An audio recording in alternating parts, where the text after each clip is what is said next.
अपनी महंगी गाड़ी से बिना नहाए आने वाला ये लड़का सिद्धार्थ है। सिद्धार्थ कॉलेज आकर ही ब्रश करता है और जब चाहे क्लास में घुसता है, वो भी बिना रोक टोक। उसे कॉपी किताब की भी जरूरत नहीं, बाजू वाले से एक पन्ना और पेन लेकर काम चल जाता है। थोड़ा सा लिखने के बाद ही उसका हो गया और वो बाहर चला गया। उसके कॉलेज आने के तरीके भी रोज अलग अलग होते, कभी कार कभी ऑटो तो कभी पैदल, पर मुंह में ब्रश जरूर होता। एक बार ब्रश नीचे गिर गया तो उसने वहीं पेड़ से एक डंडी तोड़कर दातून शुरू कर दी। फिर बीच क्लास में जाकर पन्ने पर कुछ लिखा और जाने लगा, लेकिन इस बार टीचर ने पकड़ लिया और कहा, बताओ क्या पढ़ा। तब सिद्धार्थ ने जो बोलना शुरू किया कि उसे सुन गूगली बाबा भी शर्मा जाए। अभी तक जो लोग उसे गधा समझ रहे थे, वे उसका नॉलेज देख हैरान रह गए। कॉलेज में वो अधिकतर किताबों में खोया हुआ ही पाया जाता और यही कारण था उसके रोबोटिक टाइप होने का। सिद्धार्थ का जन्म एक बेहद अमीर परिवार में हुआ। उसके पिता ने अपने घर में ही एक लाइब्रेरी बना रखी थी। सिद्धार्थ की माँ जब व्यस्त होती तो उसे पिता के पास छोड़ देती। वे उसे गोद में बिठाकर किताबें पढ़ा करते। जैसे जैसे उसकी उम्र बढ़ रही थी, उसका भी किताबों में इंटरेस्ट आने लगा था। हाल ये था कि वो खिलौनों से खेलने के बजाय किताबों के बीच बैठा रहता। उसे खाते समय भी किताब पास में चाहिए होती। घर के लोग उसकी किताबों के प्रति इतनी रुचि देखकर बहुत खुश थे, मगर सिद्धार्थ की माँ उसे एक नॉर्मल बच्चे की तरह देखना चाहती थी। वो उसे खेलने के लिए जबरदस्ती बाहर भेजती, लेकिन वो किसी भी तरह वापस लाइब्रेरी में जाकर बैठ जाता। एक दिन ऊपर से किताब निकालते समय सीढ़ियों से गिरने के कारण उसके हाथ से खून बहने लगा, लेकिन चिंता की बात यह थी कि उसके चेहरे पर जरा भी दुख दर्द के भाव नहीं थे। उसने लॉजिक दिया कि रोने से ये ठीक नहीं हो जाएगा, किताबों के बीच ही उसका जीवन गुजर रहा था। फिर एक दिन जब वह स्कूल से वापस आया तो देखा कि दादाजी गुजर गए हैं। पिता ने उसे गले लगाकर रोना चाहा, लेकिन सिद्धार्थ ने उन्हें दूर हटाते हुए कहा कि क्यों ओवर एक्टिंग कर रहे हो पापा, दुनिया में पहली बार कोई मरा है क्या।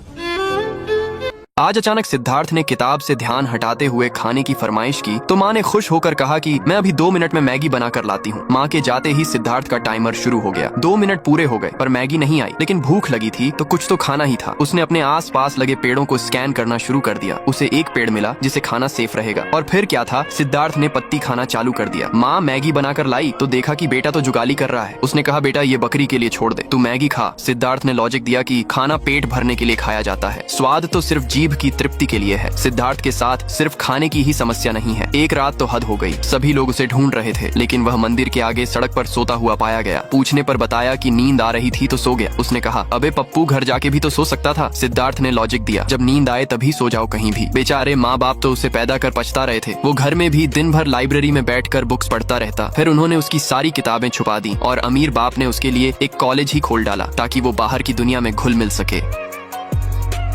कॉलेज में इंदु नाम की लड़की पता नहीं उस झंडू की किस अदा पर फिदा हो गई। एक दिन एक लड़की ने सिद्धार्थ को प्रपोज कर दिया, मगर उसने बिल्कुल मना कर दिया, क्योंकि वो काम वाली बाई से सच्चा प्यार जो करता है। इंदु ये सब ड्रामा देख रही थी। उसकी सहेली ने कहा, क्यों उस एड़े के चक्कर में पड़ी हो तुम। एक दिन सर ने उसे कॉलेज में होने वाली एक प्रतिस्पर्धा के बारे में बताया। शहर के सारे ज्ञानवान बुद्धिमान इसमें हिस्सा लेंगे, लेकिन ये सिद्धार्थ के लिए पहली बार नहीं है। आखिर हर बार वही तो विजेता बनता है। इस बार इंदु भी प्रतिस्पर्धा में हिस्सा ले रही थी। पहले एक निश्चित समय में लिखित टेस्ट देना होगा। टेस्ट खत्म हुआ और विजेताओं के नाम घोषित किए गए। आश्चर्यजनक रूप से पहली बार किसी ने सिद्धार्थ को टक्कर दी थी। अब इंदु और सिद्धार्थ को भाषण देना होगा, जिसके बाद विजेता का नाम फाइनल होगा। सिद्धार्थ ने भाषण में वही सब रोबोटिक टाइप बातें कही, जैसे जीवन में भावनाओं की कोई अहमियत नहीं, महत्वपूर्ण है सिर्फ लॉजिक। इंदु को उसकी बात बिल्कुल पसंद नहीं आई। अपने भाषण में इंदु ने उसे जवाब देते हुए कहा, भावनाएं ही हैं जो हमें इंसान बनाती है। अगर हम हर चीज में सिर्फ लॉजिक्स लगाने लगे तो सब सिद्धार्थ की तरह रोबोट बन जाएंगे। जजेस भी उससे काफी इंप्रेस्ड लग रहे थे। भाषण खत्म होने पर वहाँ बैठे सभी लोगों ने खड़े होकर तालियां बजाई और तब सिद्धार्थ के मन में पहली बार हलचल हुई। इंदु को प्रतिस्पर्धा का विजेता घोषित कर दिया गया और शुभकामनाओं के साथ कार्यक्रम समाप्त हुआ। मगर सिद्धार्थ अभी भी भूत बना बैठा था। अगले दिन रोज की ही तरह वो अपनी महंगी गाड़ी में ब्रश करते हुए आया। देखा तो साइड में इंदु का बड़ा सा पोस्टर लगा था। क्लास में गया तो सारे लोग उसे अजीब तरह से देख रहे थे। फिर इंदु आई और सब उसे किसी सेलिब्रिटी की तरह ट्रीट करने लगे। जहाँ कभी सिद्धार्थ हुआ करता था, अब वो जगह इंदु ने ले ली है। इधर प्रिंसिपल ऑफिस में अलग ही चर्चा चल रही थी। परीक्षा में हर बार टॉप पर रहने वाला सिद्धार्थ इस बार दूसरे नंबर पर था। इंदु ने यहाँ भी बाजी मार ली। ज्ञान के मामले में सिद्धार्थ की बादशाहत खत्म हो रही थी। रिजल्ट सुनकर उसके पैरों के नीचे से जमीन ही खिसक गई। क्लास खत्म होने पर सब घर चले गए, मगर वो बैठा रहा। दूसरा दिन लग गया। वो अभी भी कुछ सोच रहा था। फिर एक लड़के ने उसे हिलाया, तब तंद्रा टूटी। वो उठकर जाने लगा। सब लोग उस पर हंस रहे थे। सभी लोगों के साथ इंदु भी उस पर हंस रही थी। सिद्धार्थ को गुस्सा आ गया। उसने कहा, तुम इसलिए जीती क्योंकि मैंने अच्छे से तैयारी नहीं की थी। अगर तुम खुद को महान समझती हो तो मेरे सवाल का जवाब दो। उसे उम्मीद नहीं थी कि इंदु के पास इसका जवाब होगा। लेकिन इंदु तो जैसे उसे हराने ही आई थी, उसने सब बता दिया। सिद्धार्थ और ज्यादा परेशान हो गया। इंदु ने कहा, अब तुम बताओ साल के कितने महीनों में 28 दिन होते हैं? सिद्धार्थ बोला, 1 महीने में, और सब हंस पड़े। इंदु ने कहा, लॉजिक पे इतना लंबा चौड़ा भाषण दिया और इतना सिंपल सा लॉजिक नहीं लगा पाए, क्योंकि तुम अहंकार से भर गए हो। बावला हो चुका सिद्धार्थ अपनी हार पचा नहीं पा रहा था। उसने अपना घर छोड़ दिया और सड़कों पे भटकने लगा पागलों की तरह। उसे बहुत जोर की भूख लगी थी, पर पैसे नहीं होने की वजह से लोग भगा रहे थे, और काम तो कभी बाप जन्म में किया नहीं था। फिर एक जगह उसने डस्टबिन में बचा हुआ खाना डालते देखा, मगर वो उठाता उससे पहले ही 2 भिखारी खाना ले भागे। वो आराम से बैठकर खा रहे थे। तभी सिद्धार्थ आया और पातल उठाकर भागने लगा। भागते भागते सड़क पर ही गिरकर सो गया। रात में पुलिस आई और डंडे मारकर उसे वहां से भगा दिया। फिर वो दूसरी जगह सोना चाह रहा था, मगर वो जगह भी किसी और की थी। Comment for next part.